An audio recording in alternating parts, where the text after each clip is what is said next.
This is the I Read Comic Books podcast, the very best podcast for regular comic book fans. I'm your host, Mike Rapin. Joining me this week, those 2 beach towels you left in your trunk last summer, and now you're wondering if they're okay to use today at the beach. This week, I'm joined by Kait Lamphere. Hello? And Zach McCrary. Do not smell me. You will not be pleased. Thank you both for joining me this week. I am so excited to be talking about comic books. It's been a while. Oh my gosh, we had a humongous break in July. I hope you enjoyed the episodes that we were able to put in the public feed. For those of you that are on Patreon, I hope you enjoyed some of the stuff that we dropped over there. The new JLI series just came out with Kara and Paul, where they're reading through the classic Justice League International series by Keith Giffen. If you want to check that out, go to patreon.com/IRCB podcast. But enough plugging and shilling. We're here to talk about comic books. I mean, it's been so long. I assume, Kait, you and Zach have been reading nonstop comics. You've had nothing else to do other than read comics this summer during our break, because that's what we do. We use the summer to fill up our time not podcasting with comic book reading, right? That's definitely what we all did, right? I've basically been an absentee father. So, yeah. Perfect. Well, Zach, you know what? That's. I'm glad that you chimed in. Let's start with you. I have the 2 legally mandated questions that I have to ask, and that is, how have you been? How have comic books been? Man, things have been good. Summer's been fun with the family. Right now, I'm kind of living an all quasi-bachelor life because the family went to visit their family back in Vietnam. So for a month, I'm rolling solo. Just nonstop pizza boxes and all that kind of stuff, right? Pretty opposite, actually. I got really lonely and cleaned the house. So, okay. I mean, good, I guess. Like, yeah, I'll get to the pizza boxes, but initially it was like, this is weird. I don't like this, but I'm getting accustomed. Comics have been good. I just recently got a book in the mail that I kickstarted a while back, and boy, was I happy with what I got. And that was a book called Mad Dog Morgan from the Lab Press 2026. A story by Adam Lawson, script by Adam Lawson and Brian Christgau, art by Max Dallow. I'm gonna go with whatever you think works best here, Zach. I apologize, Maxi Dallow. Sorry, Max. So colors by Patricia Delpeche and letters by Dave Lentz. This was an accidental Kickstart find for me. It might have actually been when the day that I was backing the second half of Sussex from friend of the show, Nick Good. Shout out to Nick. Being a pro wrestling nerd that I am, as soon as I saw a dude in a mask that gave me real Hayabusa vibes. You'll have to Google that one, kids. Very tragic figure in wrestling. And I had to read more. So when I read the description, I knew I had to pick this one up because it's a pro wrestling horror story. A little too close to a comic I'm working on, but that's life. I opted for the really nice hardcover copy. Check this bad boy out. It comes in this, for the folks seeing video, comes in a really nice hardcover, sleeve. Whoa. And right. And then on the back is the mask that I was talking about. Yo, yeah, dude, right? This looks like The Mask from the movie The Mask, not the comic book The Mask that the movie The Mask is based on. But okay, anyways, show us the rest of this book. And then the cover's got blood splattered him and a nice. It's just really nice. It came. I'm glad I spent the extra money on it. So. Yeah, I opted for the real pretty hardcover. The story's about a washed-up deathmatch wrestler that goes by Mad Dog Morgan. Deathmatch wrestling, it ain't your Hulk Hogan and Ultimate Warriors. It's light tubes and barbed wire and stuff like that. And he's kind of a washed-up dude. His whole career, he's craved the love of the crowd, but he's always lacked the charisma, to connect with them. And so he decided that the way to get them to care about me is through extreme violence. So if they want blood, I'm going to give them blood. And this approach didn't work. And now he's working bingo halls, doing barbed wire matches, and is a self-loathing alcoholic. Life gets so bad that he decides to find a hole to drink himself to death in. And unfortunately, the hole that sort of calls to him also happens to be a haunted house that lures in shitty, famous people and convinces them to unalive themselves to feed its insatiable hunger.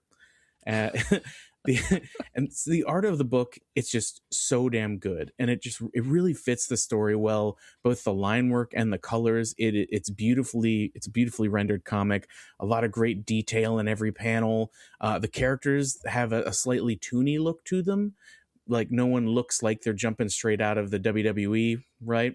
Like it's more like they're jumping out of Saturday Night Slam Masters for the Super Nintendo circa 1993. You'll have to Google that one too, kids. The portrayal of what independent wrestling looks like is a bit dramatic but well done. And once we get to the horror portion of the story, I feel like that's where this book really shines art wise.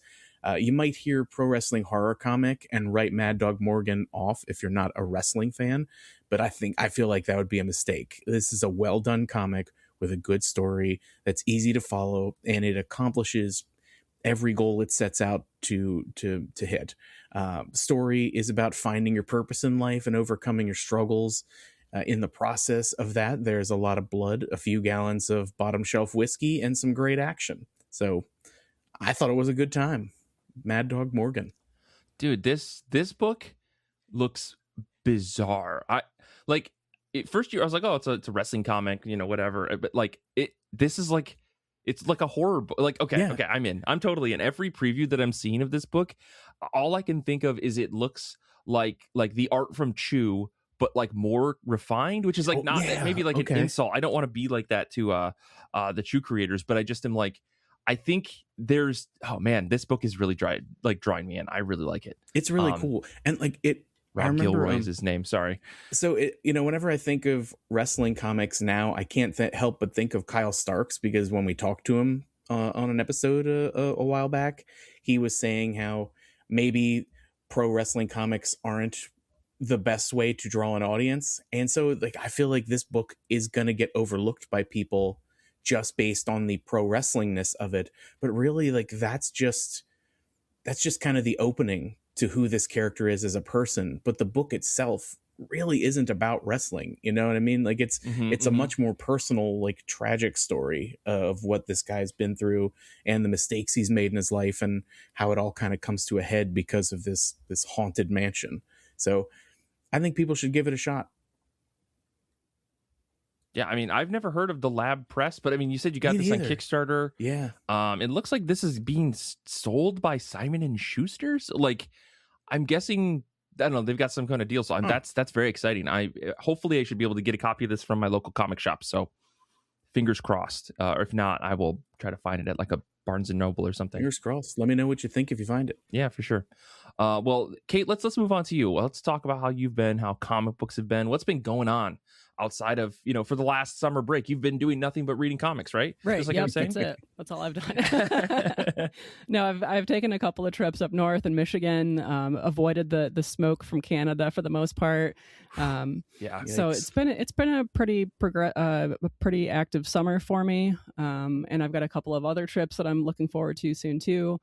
I've been reading a lot in print more than I usually do. I usually listen to a lot of audiobooks, read a lot of digital comics, but unfortunately this summer, 2 of my favorite independent bookstores have closed, and then a third one almost closed, except for Last Minute Angel Investor. So I guess this is just my call to keep an eye out to support your local independent bookstore and your local independent comic book shop. Like if you're normally a digital reader, maybe buy something in print or get a print book for somebody. A lot of bookstores sell things that are not just books or comics, t-shirts, games, things like that. If you use Audible, maybe switch to Libro FM because they will support an independent bookstore of your choice. Go to the local events that they host, recommend bookstores to people. Word of mouth makes bestsellers out of books regularly. So word of mouth can make an independent business successful too. So yes, true.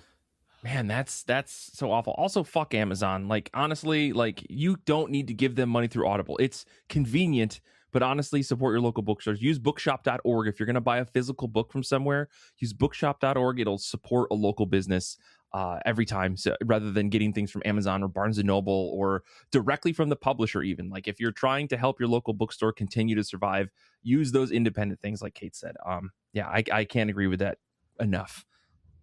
Yeah, so moving on to a book that I read digitally.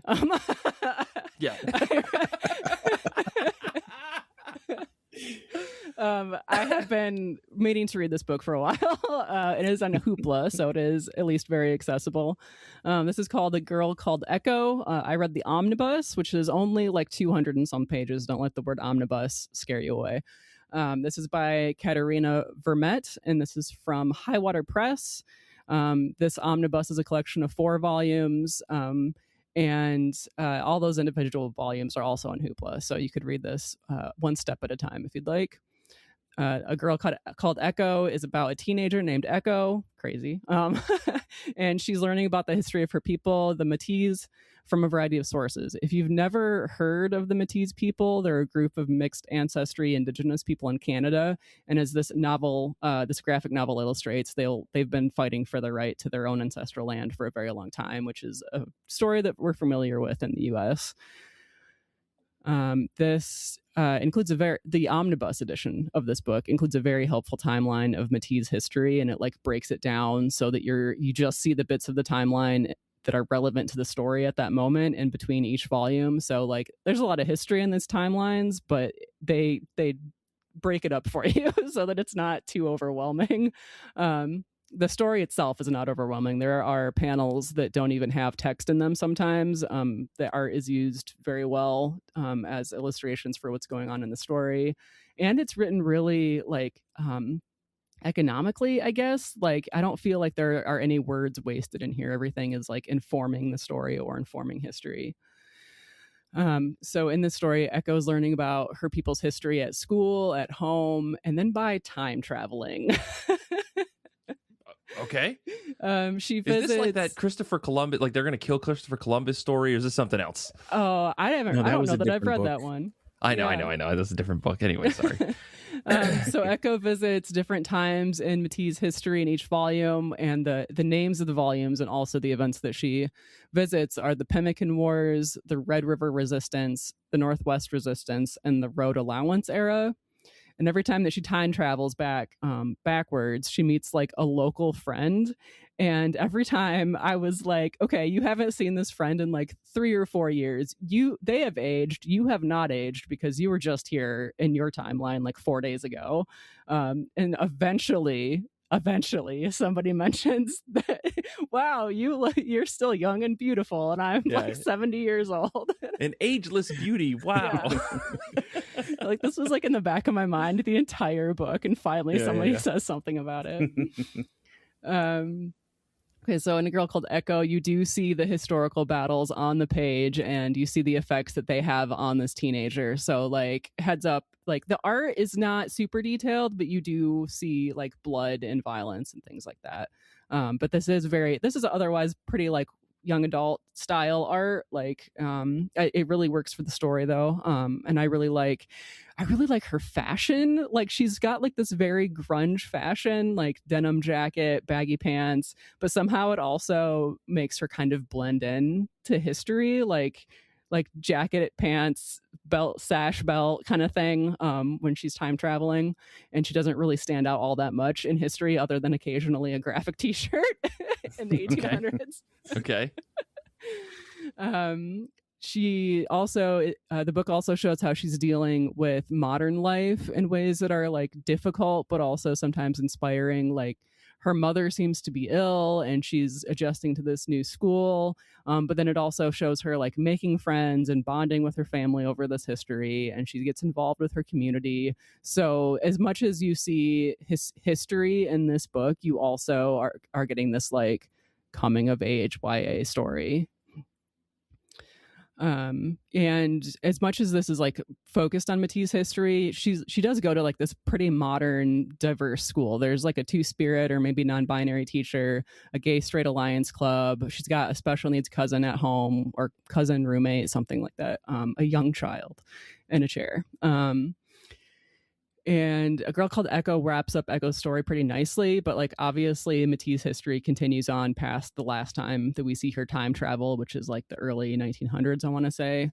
So the timelines in between the volumes and at the end of the book like continue on so that you at least get the context of what happens after the last time we see her time travel. And I really appreciated that. Like the most recent like entry into the timeline is like pretty recent history, which is a lot better for the Métis people than it was 150 years ago. But obviously there's still a lot of work to do.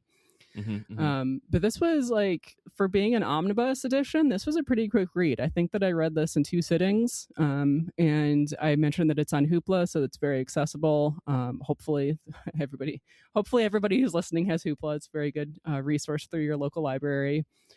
And I mentioned that I liked the art of this book. I really loved the covers of it. I think that's one of the things that drew me to this book in the first place. Like, it uses like this like sort of gray navy color and then a burnt orange, like very 2-color covers. And yeah, it really worked for me. I think that this would be lovely on a shelf if I could find it in print. And High Water Press, the publisher, has a lot of other titles on Hoopla that are all like First Nations history and Métis history, that are like this, kind of like YA characters that are relevant to the population. Yeah, so I'm probably going to read more from this press. Yeah, are they specifically focused on like Canadian like First Nations peoples, or are they like, is this a America's like First Nations people and Native Americans and stuff like that? Do you know? That's a great question, and I don't know. Okay, that's all right. I just figured, like, you said there's more stories. I just didn't know if it was like just the Canadian focus, which like has its own like rich history on top of, you know, what's happened here in the United States and stuff. So yeah, but thanks for bringing this up, Kait. I've never heard of this, or never heard of this publisher either. So yeah, I'm gonna take over here and talk about how I've been and what I've been up to. It's mostly been working on Magic decks that I probably won't build, and then I accidentally decided to build one because I had like a third of the cards. If anybody sees me with my Whiplash deck from the latest Marvel set, you probably should just scoop and get off the table because it's pretty rough for everybody. But I'd spent some time this month trying to like force myself to read comics, which is a weird thing to say. When I don't have the show, there isn't like this pressure to be like, I at least got to read something. And that usually gets me in the momentum of like, oh, I just read one comic. Why not read like 10 more comics? So on top of reading my like Wednesday pulls that I've been getting from our good pals over at Sweet Shop, which I'll tell you, this is the exact same problem that I had when Comixology was around. It's like, oh, it's Wednesday. Oh, I could buy this. Oh, I could buy this. Oh, I could buy this. Like literally the piece of candy meme from like The Simpsons, right? So Kenny, if you're listening, I'm sure you're not. You've done it. You've gotten me like re-addicted to buying digital comic books. And for the most part, though, unlike Comixology, I am reading many of them. But yeah, so I've been keeping up with a couple different books, but I have 2 books I do want to highlight here. One of them is I did sit down and actually the one thing I wanted to say, I have been working on this stats website. So listener of the show, Sugars, a little while back, I mentioned to them like, oh, I've been really wanting to like crunch all the data for I Read Comic Books. I've got all this information in an Excel spreadsheet. I've got it all in like on our RSS feed, and we've got our website. We've got all this like historical stuff, and I'd love to just find a way to like grab it all, put it into a pile, and then like press a button and have it be ordered and go, okay, now I can use this data. And they went above and beyond and wrote like a bunch of crazy scripts to essentially do that. So there's this data in a GitHub repo. And so I spent like a little bit of time earlier this year, like creating a basic website, and I'm creating like working on a new website that will hopefully be like a search out a system that allows you to just search through the backlog to say like, oh, when did I Read Comic Books talk about Mad Dog Morgan? And you can type that in and you can find the episode and find the exact timestamp, because we've been timestamping our show for the last like 5 years. So we're good. I'm working on that right now, and I don't know, we've got all this data about like when people have been on the shows and guests and all this other stuff. So I'm trying to like just smash it all together so that it becomes like a thing that people can use. So working on that, which is fun. But shout out to Very Sugars, cool. who did all the like really heavy lifting of making the data into like taking data from a mess and turning it into something that is far more understandable and easy to work with. So that's really cool. But I've been reading some comics. I'm still on my Naruto run. It's slow, but every time I pick up a volume, it's really, really fun. I checked out a copy of Palestine by Joe Sacco from the library because they had it on prominent display. And I was like, you know what? I'm finally going to read this book. There's a genocide going on. I probably should hear about like what happened 30 years ago that led us to this awful moment in time that we live in. And it is one of the hardest books I've ever read in my entire life, if only because of the reality of the situation of what's happening right now in Palestine, persecuted by the people of the country of Israel against them, and seeing like, oh, there's like a severe apartheid state that these people are living in the 90s, like 1991, 1992. And here we are 30 plus years later and you're like, oh, this is the other shoe falling, and it's like, what's happening? So I sit down, I've read a chapter of that like once a week. That's about as much as I can get through, and it's so hard. So if you've been thinking about reading this book and you're like, yeah, I really want to know what's going on, it will devastate you. And it's like you'll need to walk away from everything for like a half hour, which is pretty much what I've had to do. I don't want to talk about that book any further. I just like want to let people know that I've been reading it. It's so hard, and give my thoughts there. But the book I really want to talk about is Joe Palmer's Destination Kill, number 1 through 3. This is a book that came out from Oni Press. I bought it on Sweet Shop because I didn't even know it was coming out. And I saw Joe Palmer's art.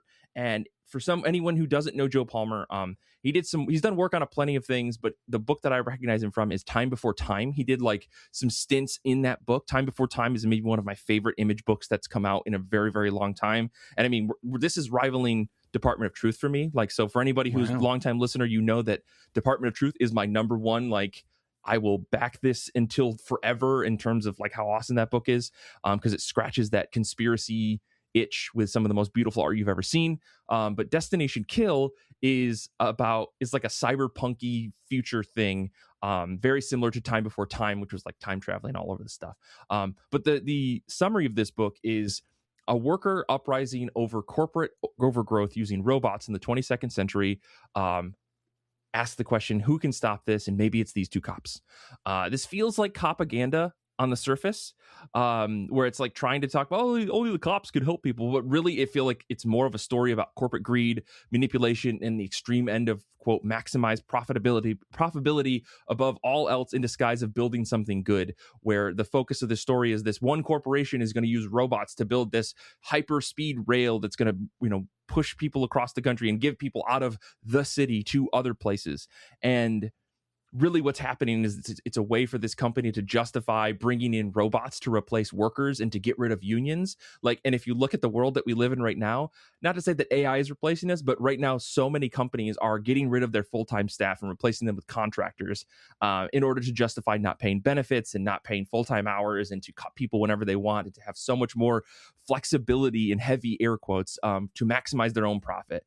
And I think that's what this book is about, because while cops are kind of the focus here, because they're the mediators between, like, we're the only people that can technically persecute like both sides. We can stop the angry workers who are rising up, but we can also kind of push ourselves against this corporate greed, or these corporations, sort of. It is more of a story that has like a couple of layers on top of it. The first issue really, really, really blew me away, like knocked my socks off. 5 out of 5. The premise, the characters, the comedy, because it is a little like tongue-in-cheek at times, but the general vibe in general or about this book is amazing. Joe Palmer's art is very hit or miss. Like, you either love it or you hate it. There's no middle ground. If you don't like the exaggerated everything about how he draws stuff, you're not going to like this book. I find it to be such a fresh breath of air in terms of how someone writes and draws a sci-fi story. I'll read anything this guy does. But unfortunately, issues 2 and 3 are kind of lukewarm, as the story gets a little bit convoluted and kind of tries to add some layers underneath. Now, for a 4-issue series, I'm starting to realize that makes sense. This is what we have to do. We kind of have to like layer things on heavy and fast in order to get to that 4th issue. But the end of issue 3, I was feeling kind of like, I guess this will just be fine. I won't talk to anybody about this. I'll just like have it as a book that I read. The end of issue 3 struck me in the face so violently with the twist that I was like, oh, okay, so this redeems all of what I thought was a slog, because it turns out it wasn't. It turns out it was all a foundation for this really cool this really cool ending of issue 3. So again, 4-issue mini. If you missed it, you can always go grab the digital issues from Sweet Shop or anyone that isn't Amazon. But if you want, you could probably wait for the volume to come out in November.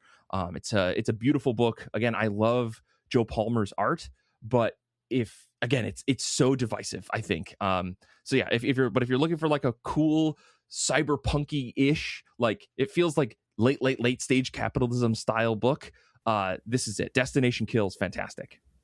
The art, like, it kind of reminds me of, George Cambadeas?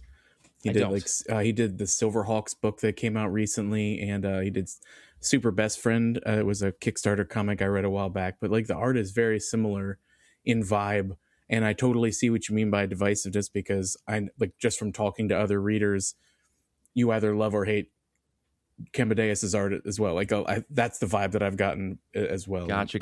I dig it. I like it. Looks pretty cool. Yeah, I mean it's definitely not an uplifting book by any means. So if you're feeling burned out by the current state of Western capitalism, this book may not be for you. But I find commentary in the moment to be very interesting personally. So I do want to shout out a couple other books that I read that were great. This is The Peril of the Brutal Dark. The Ezra Kane mystery #5 is fantastic. That run just continues to be amazing. If you like noir, if you're missing criminal and you want something new, that's the book you should buy right now because it's fantastic. Of the Earth #3 is freaky. I mean, Charlie Adler is doing something insane. You'll notice that those two books, Peril of Brutal Dark and Of the Earth, are both written by the same guy whose name is escaping me right now. I want to say his name is Tim, but that's not it. It is Chris Condon. Sorry. Chris Condon wrote both of those books. Of the Earth, Charlie Adler of The Walking Dead, I talked about on the show before, oil monsters. What if the oil was trying to kill you? It's awesome. It takes place in Texas. It's so cool. I'm in love with that book. And the last thing I'll shout out is Shin Zero Volume 1. This is the coolest like kaiju / Power Ranger style story I've ever read in my entire life. I am going to talk about it in the post credits. If you're not subscribed on Patreon and you want to hear about the coolest kaiju / Power Ranger style comic you've never read, you're going to hear me talk about it then. But I don't know. It's Super Sentai / Power Rangers, but like I do it so smart. Anyways, that's all I'll say. We got to move on. Let's talk about comics that are on the top of our pile, whether they're new or old or just something you're trying to get off of your shelf. I want to shout out the folks hanging out with us on Discord today. Our good buddy Danny is reading Power Rangers Green #1. And if this is about the Green Ranger, then I'm probably also going to be reading this. But before I dig too far into that, Zach, what is on the top of your pile this week? Well, it's funny that he's talking about Power Rangers Green because I'm reading Absolute Green Arrow issues numbers 1 through 3. Yeah. Same color. Yeah. Same color. Boom. You see that? I gave us a segue. It was a beautiful segue. Nice. It's what I do. That is what I do. I feel like I've been honking the same horn on the show for a while now because I've been talking about the Absolute books in general a lot. And I think it's just because it's been such a breath of fresh air for me as a reader of anything Big Two, because for a while I really stopped reading Big Two except the Absolute stuff, and the Ultimate stuff pulled me back in. And that was really it for me, like as far as Big Two books go. So Ultimate's gone. All I have left to cling to is the Absolute until that crazy new horror thing starts for Marvel. And I don't know if I'll like that or not. We'll see. Yeah. You know, we'll see. But Absolute Green Arrow, written by Pornsak Pachetchot, art by Raphael Albuquerque, colors by Marcelo Maiolo, letters by Jeff Powell. I have somehow avoided all spoilers for this one, and I don't know how, because everyone I follow has been raving about Absolute Green Absolute Green Arrow. I love the idea that this team is running with this kind of almost horror vibe. DC's own website called it "I know what you did last summer for billionaires," and I love that line. Yeah, I mean, it's a timely idea in this era too, with the love that we all share for billionaires these days. The art looks just amazing. The art looks phenomenal. And I trust Pachetchot to deliver me a good story for Absolute Green Arrow. They're a great writer. See The Good Asian if you need proof. I don't know if anyone's read that, but it's such a good book. And I'm just super excited I'm just super excited to see one of my personal favorite DC characters get the Absolute treatment. Now all I need is Aquaman. There hasn't been any movement on an Absolute Aquaman, has there? I know there's been like sprinklings of like, oh, maybe, like there's been a Trident and some fish people, but no specifically Aquaman yet. Nothing that I've seen. I'm not like completely plugged in. Like the only Absolute books I'm really paying attention to are Wonder Woman and Batman and Martian Manhunter. So like I don't know what's going on in the greater periphery, but like I'm sure that like with the success of the Absolute line in general, that everybody's going to get a book. Like Absolute Catwoman came out, and I know that one was like massively popular because that's a cool ass character and just whatever. But like, yeah, it'll I'm sure that we'll get an Aquaman at some point. I think DC is waiting for the right pitch on it. Like if we're, I got whole thoughts on things, but finish your thought before I go on a rant about the Absolute Universe. Oh no, that was, I completed my thought. I'm looking forward to reading it because. Oh, okay. I thought you had more. Well, I mean, I was at this art gallery for my good pal, Kyle Rose this past week. And Kyle has designed like some IRCB covers. They did the IRCB logo they are one of the more talented graphic people that I know in my life, if not the most talented. So Kyle, if you're hearing this, I love you. But I went to see them at this art gallery yesterday, and I was talking to a friend of theirs about the Absolute Universe and the Ultimate Universe, and how like somehow DC, who has usually been like the myth maker type of stories where they're like all of their characters feels like our modern day myths, where they're these gods that are so powerful, they have completely like turned themselves 180 degrees, so they're now about like the people. Like all the Absolute books kind of are doing the exact opposite of what their stories have done for years, where like Superman is the greatest and the strongest, and he rises up above everybody else, and now Superman is like on the ground, let's go comrade, like I'm here for the people, to empower the people. Batman is no longer that representation of like how the rich can do the right thing, and instead it's like, no, we must destroy the rich because they are the enemy, right? And you look at Absolute Green Arrow, which is just like, hey, I'm gonna kill some billionaires. And I feel like I can't even spoil that book, Zach, because you already know what the spoiler is. Green Arrow, he's gonna kill some billionaires. That's pretty much it. And it is so funny because if you look over at the Marvel side of things, like I'll tell you this, I haven't bought a Marvel book in over a year. Dude, I don't even know what's going on in nobody Marvel continuity. That I know. Hardcore Marvel fans, Danny on the show might be the exception to this. Yeah. Hardcore Marvel fans are just like, yeah, I've pretty much given up. They are tanking. Every comic book shop that I've been to has been like, just their shelves are full of Marvel books and they have no DC on the shelves because they are out of them. Wow. You know, like it is crazy. The amount of like screwed upness that Marvel has taken in terms of what they're doing, and it's all to line up with the Marvel Studios, because every time like somebody's doing something with a story, they're like, oh no, Marvel Studios needs you to pivot because we're doing a thing with the movie. And it's like, I don't understand how we're not having like a better timeline alignment. And regardless, none of the stories are interesting because people are tired of having to read 10 books to read one, right? Even with the Ultimates, you still had to end up reading a bunch of them. Yeah. And Marvel they're shooting themselves in the head at this point, not in the foot, in the head, by like making sure that every single book touches each other. It's so frustrating. When it's like, exhausting. I just want to read my one X-Men team book. It's like, nope, you got to read all 5 because we're doing a crossover every 9 issues. And it's like, there's no point. There's an overarching story to that X-Men, all those X-Men books. Right. So if you don't read all of them, then you don't know the full story and miss important and then you need details. You need the miniseries, and the miniseries is $7 a fucking issue. And it's like, dude, I've only got so much money in my budget for comics, and it's like I'd rather buy a Batman book and a Wonder Woman book than having to buy 2 or 3 X-Men books.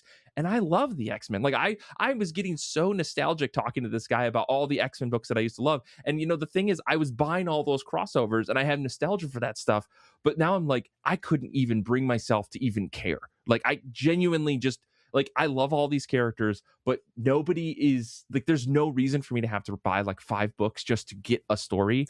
Yeah. Either publish the book 5 times a month or publish it or just leave it alone. Like, I think that's where it's at. So, and I think it's a money thing, but it's also a time thing. Like, who has time to read like 25 issues of X-Men a month to keep up with what's going on? I think there are people that do that, and I think that is, I don't know if that's what Marvel is banking on for this, but like, I think a lot more people think it's fun to just go, well, I'm just going to pick up one issue of Batman a month, or or one issue of Absolute Wonder Woman or whatever. I don't know. Marvel tried to do a facelift with the Ultimate Universe and then said, oh yeah, we did it for 2 years to close it down. It's like, you didn't bring us back. I'm just done buying those books. I'm just done buying from you, Anyways, what I'm trying to say is the Absolute Universe has ultimately shifted to try to speak to the culture of today, right? All of these books are a response to the frustration that I think so many people are feeling about how the villains of the world are these billionaires, and some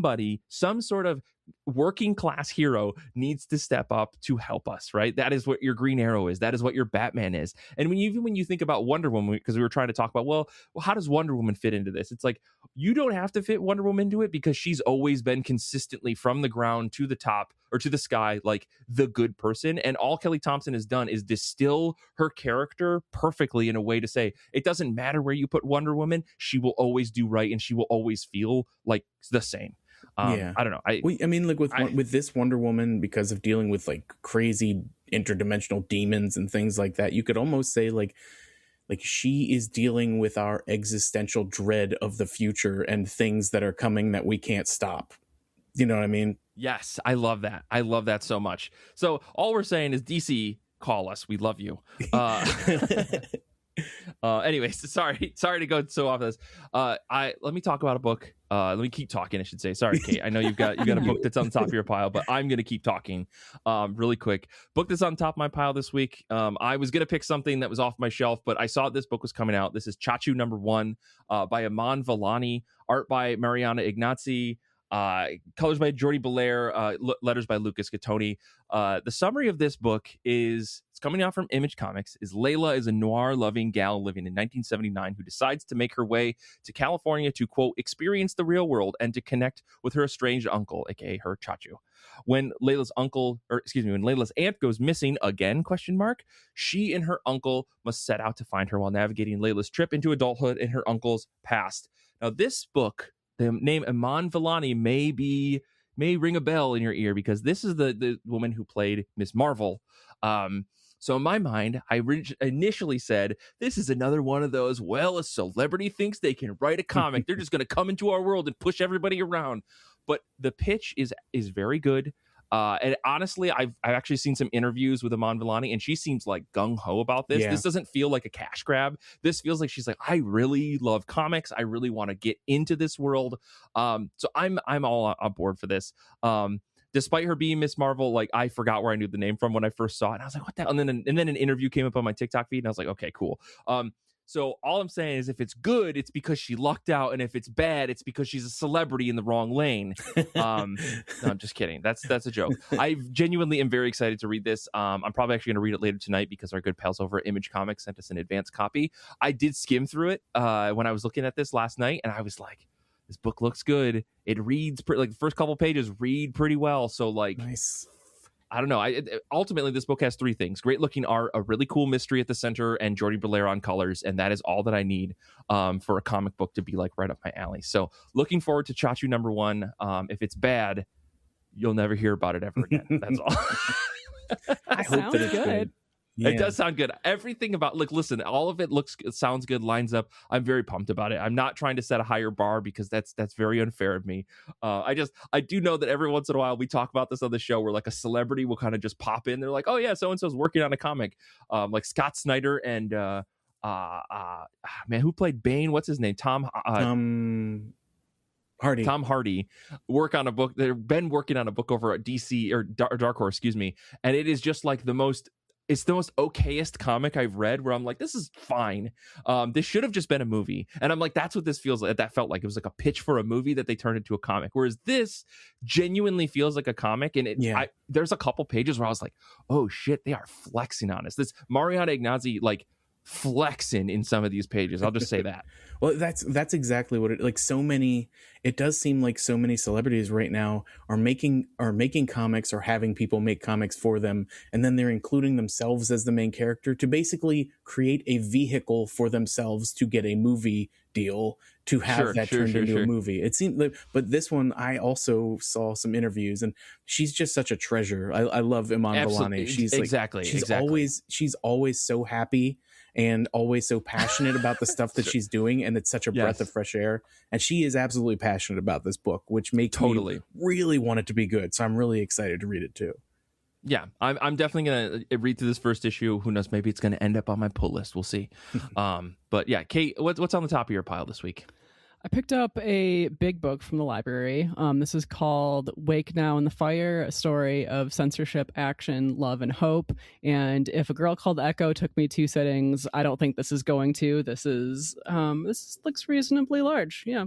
Well, that's a big one. This is Just the preview image on Penguin Random House shows like a book that's at least like 3 inches thick. What the hell is going on here? Yeah. This is by let's see, Jarrett Dopier, maybe.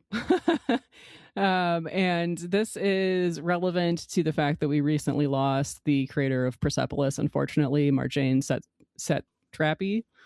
And it follows a group of students who protest her book being banned in Chicago schools, like system-wide everywhere.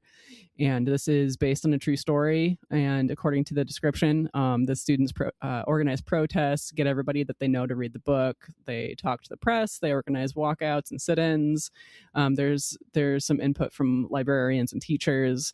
And flipping through it, the art is mostly 2-color blue and black, but there's some flashes of red. And I feel like every time that you get that in a book, it's because that third color is used as something like significant to the plot. And so I'm really interested to see how that red color is used in the story as it goes. And this is like pretty relevant to today, what's happening today with more books being banned and suppressed and all of that. So I'm excited to see how these students handled this situation and also when it happened, because I feel like I would have heard about this if it was like particularly recent. So I'll be interested to see like the specifics of this story. Yeah, this looks fantastic. I mean, who's the artist on this is AJ Dungo. I don't know this work or this person, but like I like the very, very, very bold line work, like especially on the cover. Like it looks fantastic. I also like the title is a reference to a Rage Against the Machine song. Oh, is it? Yeah, I mean their song is Sleep Now in the Fire. Yeah, and it was like now it's Wake Now in the Fire. So or I don't know, maybe it's a reference to something bigger than. Yeah, go ahead. Yeah, that song's been playing in my head ever since I first read the title of her book that she was reading. Yeah. That's been But yeah, I mean, or Rage Against the Machine, and these authors are referencing something that is like older than this, and I'm just uncultured, which would not be a surprise. Yeah. This is I read comic books after all. So Kait, great pick. This looks fantastic. You have to let us know how either exciting or depressing this book is after you read through it. Yeah, but it does look really both. cool. Yeah. Probably both. Yeah, man, just looking through the preview, it looks like it might be a faster read than you think. Yeah, the art does seem like pretty simple in a good way.